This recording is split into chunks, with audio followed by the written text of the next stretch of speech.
Eh bien, ça a commencé en fait en 91. J'ai publié un livre qui s'appelait Attention médias sur la première guerre du Golfe, où j'exposais à la fois les buts stratégiques des États-Unis, qui étaient cachés dans les médias dominants, et les médias mensonges, les couveuses de Kuwait City, la marée noire, des choses très spectaculaires. Ensuite, j'ai fait 2 livres, Poker menteur et Monopoly, sur les guerres contre la Yougoslavie, qui étaient très obscurs pour les gens et où il y avait plein de désinformation aussi. Et à ma grande surprise, ces livres ont eu beaucoup de succès. C'était la première fois qu'on faisait, disons, du test média, du fact-checking en Europe. Beaucoup de succès. Le problème, c'est que j'étais invité très souvent dans des conférences et on me disait « C'est bien, mais ton bouquin, il vient 1 an après la guerre. C'est trop tard, le mal est fait. » Et c'était un problème. Dans la fin des années 90, vers 2000, Internet commence à se développer largement. J'envoie plein de mails, je reçois, ça change beaucoup la manière de s'informer. Et je me rends compte qu'il faut faire quelque chose. Et donc en 2004, je fonde un site qui est d'abord limité à mes travaux, mes articles, etc. Puis vite, je vois qu'il faut faire un média indépendant parce que les grands médias dominants n'ont absolument pas corrigé les erreurs énormes malgré leurs promesses. Donc il faut informer. Et on commence en janvier 2004 le site Investigation. Non, en fait, je ne me suis pas posé la question, c'était ce qu'il fallait faire et je n'ai pas pensé à la durée. Quand je réfléchis, je suis satisfait parce que tenir 20 ans, alors qu'on a affronté beaucoup de censure, de diabolisation, des problèmes financiers, beaucoup de ces initiatives ont disparu avec le temps, Investigation a tenu, donc là, je suis satisfait. Oui, on a été obligé de grandir parce que faire un site, faire des infos, vérifier, entretenir un réseau dans le monde et le faire sérieusement, soigneusement, ça prend du temps. Donc on a des rédacteurs, des journalistes, vérifier des infos, faire des tests médias comme les livres sur l'Ukraine et sur Gaza, ça veut dire qu'il faut des équipes qui vont vraiment chercher, vérifier toutes les infos. Donc on a engagé des investigateurs.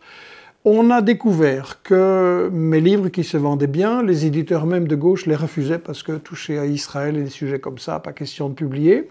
Donc on a dû devenir notre propre éditeur nous-mêmes, mais faire des bons bouquins, soignés, vraiment ça prend du temps. Donc en fait on a une équipe importante avec maintenant 11 personnes, dont 8 temps plein. Et les sources de financement, on ne voulait pas de publicité, pas question, alors on dépend des multinationales si on accepte la pub. Les gouvernements ne vont pas nous subventionner, de toute façon on veut rester indépendant. Donc nos seules sources de financement, c'est la vente des bouquins et les donateurs, surtout les donateurs mensuels qui nous donnent donc 5, 10, 20 euros par mois régulièrement. Ça nous permet de stabiliser les emplois. Et c'est une question que tout le monde doit bien comprendre. Une info gratuite, ça a un prix. Si on veut une info gratuite de qualité, il faut investir. Bien, moi, je suivais des études de journalisme et je m'intéressais beaucoup à ce qu'on appelle l'analyse critique des médias. J'avais lu évidemment la Bible en la matière, Fabriquer un consentement d'Hermann et Chomsky, que Investigation édite d'ailleurs. J'avais lu Bourdieu, Halimi, Les Nouveaux Chiens de garde, enfin toute une série d'ouvrages très intéressants, mais qu'évidemment on n'étudie pas dans les écoles de journalisme. Et je me posais beaucoup de questions, parce que je me suis dit, bon, une fois que j'aurai mon diplôme de journaliste, est-ce que je vais, pour le faire très simplement, faire de la propagande capitaliste dans les rédactions d'un grand média? Donc je me posais beaucoup de questions, et le hasard fait que, en faisant un stage dans une maison de jeunes à La Louvière, la directrice de l'époque, Marie K, m'avait dit, ben, elle m'a un peu vu de quel bord j'étais. Elle m'avait dit, écoute, il y a un journaliste belge qui fait un travail très intéressant, Michel Collomb, tu devrais le contacter pour voir un peu ce que tu pourrais faire avec lui, etc. Et donc l'année d'après, j'ai fait mon stage à Investigation auprès de Michel, qui ne m'a pas demandé de faire du café et des photocopies. Il m'a tout de suite mis en contact avec Mohamed Hassan, en m'expliquant que c'était une véritable bibliothèque vivante, qu'il avait une très bonne connaissance du Moyen-Orient, de la Corne de l'Afrique. Malheureusement, il ne pouvait pas écrire lui-même des articles, et donc ce serait intéressant que je l'interviewe. Et donc, de mémoire, la première interview que nous avons faite, c'était sur le Hamas, qui avait remporté les élections à Gaza. On disait beaucoup de choses à l'époque sur l'arrivée des islamistes au pouvoir, ce que ça disait de l'évolution de la résistance palestinienne. Et cette interview a eu beaucoup de succès. Et donc, de fil en aiguille, on en a fait une deuxième, puis une troisième, etc. Et tout ça a débouché sur un livre, La stratégie du chaos, qui est devenu un des grands classiques des éditions d'Investigation et qu'on vient d'ailleurs de rééditer avec un nouveau chapitre sur le monde multipolaire. Mon travail consiste à encadrer et organiser le travail des équipes. Toutes les semaines, nous avons une réunion de rédaction avec Candice et Robin, mais aussi avec Pauline, Rossé et Daniel, qui font partie du collectif Test Média. Ensemble, on passe en revue l'actualité, on voit un peu quels sont les thèmes que nous allons développer, la manière dont nous allons les traiter. Il y a toujours un petit côté frustrant évidemment parce que nos moyens restent limités et on voudrait faire beaucoup plus, d'autant plus que l'actualité est très chargée. Malgré tout, Investigation a déjà publié des milliers d'articles depuis sa création, grâce à tout un réseau d'experts internationaux que l'on peut régulièrement consulter. Et on a aussi compris que la vidéo occupait une place de plus en plus importante. On a lancé Télé-Palestine avec Candice, on a lancé Le Monde vu d'en bas avec Saïd Bouamama, il y a les émissions Michel Midi avec Michel et plus récemment Clash aussi. Et on espère qu'Investigation va évidemment pouvoir continuer à se développer pour lancer d'autres projets. Notre plus grande fierté, ce sont les messages d'encouragement et de soutien qu'on reçoit quotidiennement via le site, les réseaux sociaux ou même lors des conférences. Parce qu'en fait, on voit bien qu'on vit dans un monde qui n'est pas folichon. Les guerres se multiplient, il y a même un génocide à Gaza, on détruit la planète, il y a un appauvrissement généralisé. Et finalement, les choses telles qu'elles sont présentées dans les médias ne permettent pas vraiment de comprendre les causes réelles de ces crises, si bien que les gens sont condamnés à une forme de passivité démoralisante, à part s'en remettre aux grands dirigeants pour qu'ils suppriment la pauvreté, qu'ils sauvent la planète et qu'ils arrêtent les guerres. On ne peut pas faire grand-chose. Évidemment, ils ne le feront pas, donc c'est très démoralisant et dramatique. Et finalement, nous, on voit les messages d'encouragement et de remerciement qu'on reçoit, c'est que Investigation arrive à développer une analyse qui montre les causes réelles de toutes ces crises, qui montre que toutes ces crises sont liées, en fait. C'est le fruit d'un système qui profite à la classe dominante, et qui montre aussi que chacun a un rôle à jouer pour faire bouger les choses. L'histoire a assez montré que la mobilisation populaire pouvait faire bouger les lignes, et c'est pourquoi d'ailleurs la bataille de l'information est cruciale, c'est même la mère de toutes les batailles, parce qu'il faut que chacun puisse prendre conscience justement que la somme de tous ces efforts peut faire bouger les choses et que chacun a un rôle à jouer.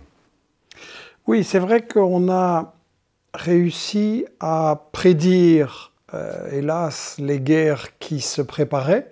On a annoncé la guerre en Afghanistan, en Ukraine, ce qui arrive en Syrie et au Moyen-Orient en général.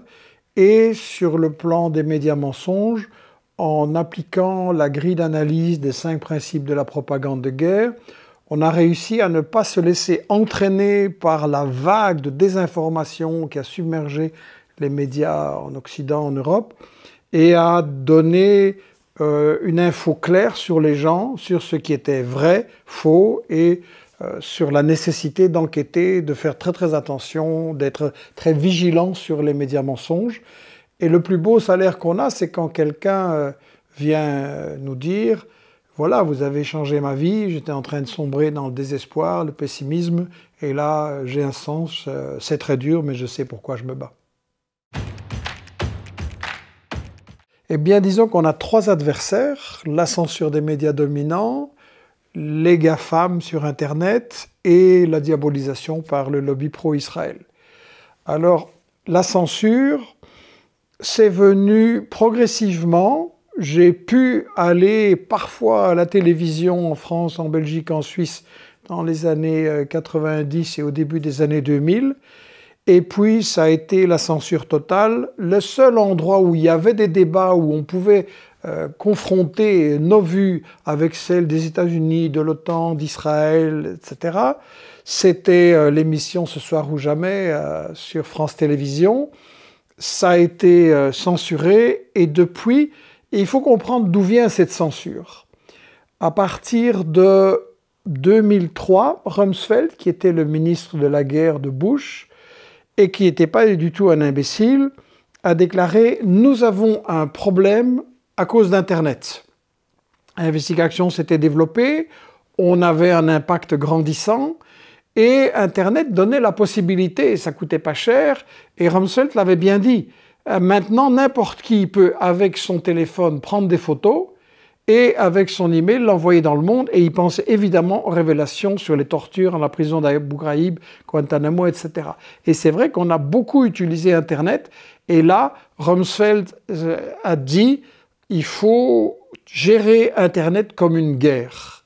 Et la guerre a été déclarée contre les médias comme nous. Il faut bien se rendre compte que Internet a vraiment changé la donne, dans la mesure où, avant, pour toucher massivement des personnes, de leur fournir de l'information, vous deviez avoir soit une radio, soit une télévision, ou soit un journal. Évidemment, ça demandait beaucoup d'argent pour entretenir des médias comme ceux-là. Qui avait l'argent? C'était les milliardaires qui règnent sur la presse ou les annonceurs qui travaillent pour les multinationales. Et ceux-là, évidemment, n'étaient pas intéressés de placer leur bille dans des médias qui défendent les classes populaires. Ce qui fait que c'était très difficile de défendre une information qui allait à contre-courant de l'idéologie dominante. Puis est arrivé Internet, et tout d'un coup, avec très peu de moyens finalement, on pouvait faire circuler l'information. Il y avait un effet boule de neige aussi, le bouche à oreille faisait que cette information pouvait toucher vraiment un grand nombre de personnes sans avoir tous les moyens nécessaires pour faire tourner les médias traditionnels. Et donc ça a vraiment cassé le monopole que la classe dominante exerçait sur l'information. Ils s'en sont rendus compte effectivement et ils ont absolument voulu refermer la brèche. Donc il y a effectivement une guerre qui est menée pour mener la censure sur Internet. Et l'autre problème qui est lié à ça, c'est que Internet s'est développé et avec le développement de l'économie autour d'Internet, de nouveaux monopoles se sont formés aussi. On parle évidemment des GAFAM et on le voit nous aujourd'hui. On a notre site internet, mais pour que les personnes accèdent à notre site, on reste quand même toujours très dépendant de ces réseaux sociaux, de Google et compagnie. Et donc c'est comme ça qu'ils pratiquent ce qu'on appelle en fait du shadow banning, qui permettent de déréférencer des médias qui ne leur correspondent pas. C'est-à-dire, les gens doivent savoir que Facebook, Google, etc. ont carrément signé des contrats avec l'Atlantic Council, qui est carrément le think tank de l'OTAN, qui leur dit ce qui est bienvenu et ce qui doit être caché. Et donc, j'ai discuté avec des responsables de médias en France, aux États-Unis, en Grande-Bretagne, et tous me disent, vers 17-18, on a plongé, notre taux de visibilité a vraiment plongé, donc c'est un gros problème que nous affrontons. Et ça a été renforcé par un troisième facteur qui est la diabolisation par le lobby pro-Israël. Mais il n'y a pas que le lobby pro-Israël, je pense que le lobby pro-armement est derrière plus discrètement. Il faut savoir que quand j'étais chez TADI, je disais toujours, moi j'aimerais bien débattre avec Bernard Kouchner, Caroline Fourest, avec Bernard-Henri Lévy. Et TADI m'a dit, vous savez, quand je les invite, ils demandent qui est là, et quand on entend que Colomb est là, ils disent non, non, on ne vient pas. Donc, j'étais content d'entendre ça, parce que ça montre qu'on avait des arguments et que ces propagandistes de guerre savaient qu'ils allaient perdre la discussion. Mais ce qui était frustrant, c'est que justement, il n'y a jamais pu avoir ce débat. Et qu'est-ce qu'ils ont fait à la place? Ils ont lancé un travail de calomnie, il n'y a pas d'autre mot. Sur moi, par exemple, on a pondu des rapports, malheureusement repris par certaines forces de gauche, des rapports qui viennent directement des milieux sionistes, des milieux pro-Israël, et du ministère à Tel Aviv qui s'occupe de ça, ça s'appelle le ministère des Affaires stratégiques. Et donc, dans ces rapports, il y a toute une série de calomnies, et le problème, c'est que les gens ne vérifient pas, n'écoutent pas ceux qui sont diabolisés. Je ne suis pas le seul, il y a beaucoup d'autres gens. Dès qu'on parle contre Israël, que dès qu'on lance une activité BDS de boycott, etc., on se retrouve diabolisé. Et c'est pas moi qui l'invente, eux-mêmes l'ont dit, ils sont fiers, ils disent qu'ils ont des grands budgets, c'est publié sur Internet, mais malheureusement, personne ne vérifie. Et donc ces trois points-là, la censure, le déréférencement et la diabolisation, c'est trois grands problèmes. Et c'est vraiment un appel aussi aux gens, faites attention, ne croyez pas les rumeurs, vérifiez, écoutez les deux points de vue. l'info, c'est une bataille. Il y a tellement des intérêts derrière que vous ne pouvez pas faire confiance comme ça sans avoir vérifié. De manière générale, la diabolisation, elle vise à empêcher toute forme de débat sur les guerres. Si on prend l'exemple de la guerre en Ukraine, en Amérique latine, en Afrique, en Asie, vous pouvez discuter de la nature du conflit. Vous pouvez expliquer que la guerre n'a pas commencé en février 2022. Vous pouvez expliquer que les États-Unis, que la guerre aurait pu être évitée, que les États-Unis ont une grosse part de responsabilité, notamment avec l'élargissement de l'OTAN, qu'il y avait des négociations, que quelques mois seulement après le début de l'invasion russe, qu'il y avait des négociations qui auraient pu aboutir, etc. Tout ça, vous pouvez en parler partout dans le monde, sauf en Europe. Si vous avancez des arguments comme cela, on va tout de suite vous dire vous êtes un pro-Poutine, vous êtes diabolisé, donc fin de la discussion, on n'écoute même pas les arguments. D'un côté, oui, parce que les crimes sont vraiment abominables. On nous entraîne dans une série de guerres, Ukraine, Gaza, Liban, Syrie, où est-ce que ça va s'arrêter ? On nous présente comme normal un génocide où on massacre des dizaines de milliers de femmes, d'enfants, où Netanyahou tue des journalistes parce qu'ils sont journalistes, des médecins parce qu'ils sont médecins, où on détruit absolument toute la culture et la civilisation palestinienne. C'est un véritable génocide en direct et on nous dit que c'est normal. D'un autre côté, la méfiance, la colère de la majorité du monde contre ce système occidental qui fait ces crimes augmente, la méfiance vis-à-vis de l'information officielle aussi, et donc je crois qu'on est dans un moment de bascule. De quel côté ça va tomber, ça dépend de nous, en ce sens que le système a organisé la peur et l'angoisse. Ils ont utilisé le 11 septembre, ils ont utilisé des attentats Charlie, puis Bataclan, puis à Bruxelles aussi, et maintenant la journée du 7 octobre. Tout est utilisé pour semer la peur, l'angoisse, le fatalisme, et en même temps dresser les gens les uns contre les autres avec l'islamophobie, etc. Donc c'est vraiment épouvantable ce qui se passe. Et d'un autre côté, je rencontre de plus en plus de gens qui disent « qu'est-ce que je peux faire ?» Et donc là, il y a un espoir et ça montre que je crois qu'il va falloir qu'on organise un véritable mouvement citoyen pour l'info. Je veux dire, Investigation, même si on arrive avec le soutien des gens à doubler, à tripler l'équipe, ce ne sera jamais assez comme travail. Et il faut construire un réseau international de contre-information.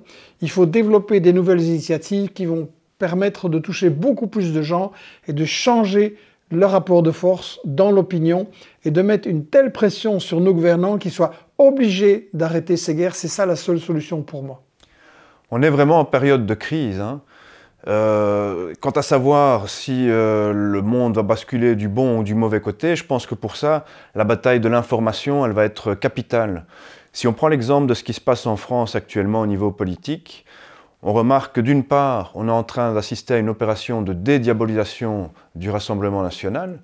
On le présente comme un parti tout à fait respectable finalement, parce que les gens en ont marre de la Macronie. Et c'est dans toute l'Europe que les mouvements fachos sont carrément c'est le plan B du capitalisme finalement. Et donc, parallèlement à cette campagne de dédiabolisation du Rassemblement national, on assiste à une campagne de diabolisation des mouvements radicaux de gauche, comme la France Insoumise, qui, eux, veulent vraiment changer le système pour avoir une plus juste répartition des richesses.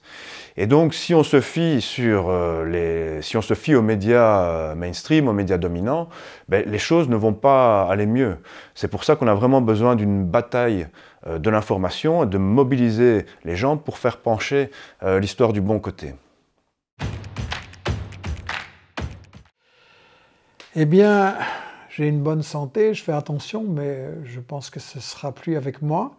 Et justement, c'est important pour moi qu'Investigation continue, développe tout ce qui a été fait de bien, trouve les manières de développer des nouvelles choses, trouve les manières d'impliquer le soutien et la participation active de beaucoup de gens. En fait, la bataille de l'info, ça ne peut être gagnée que par un large mouvement citoyen, populaire pour l'information, et j'espère qu'Investigation jouera son rôle dans cette bataille.